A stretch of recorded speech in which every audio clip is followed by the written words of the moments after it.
And so they've almost become they've become a second establishment party like the Democrats have in the US. But you're right in that they've also done that in a way that they seem peculiarly unable to speak to ordinary people. In a way that, billionaire elitists like Trump seem able to do it. Elitists like Farage or Boris Johnson seem able to do it better than the Social Democrat Party can. Like considerably better. Considerably better, right.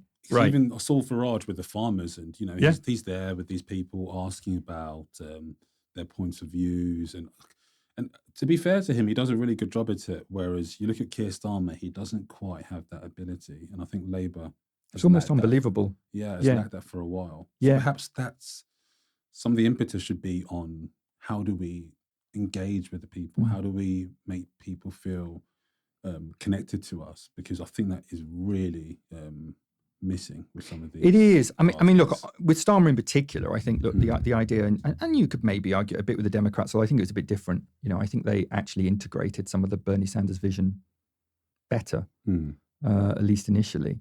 But with Labour and with Starmer, I mean, it seems to me that the primary objective is to make sure the left never gets power again. Like a Jeremy Corbyn moment never, ever happens again. But that seems their objective, their number one objective above everything else.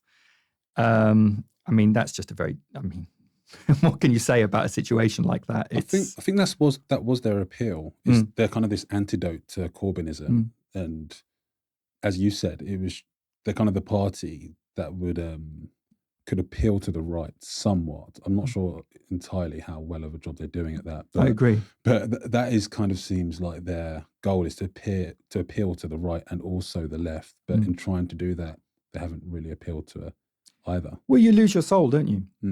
I mean, one thing people used to say, I remember regularly about Jeremy Corbyn was, well, he's got opinions and he says them.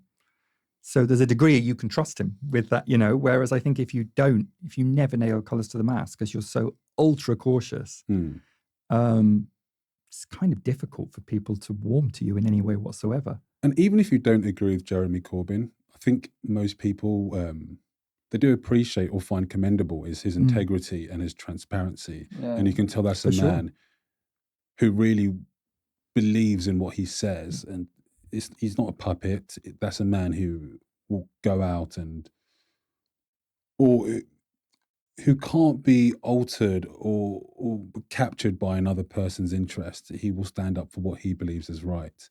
And perhaps, again, that's what Starmer is missing, because he seems quite malleable. He could be anything. Well, right. What does he stand for? I mean, I don't know what he stands for.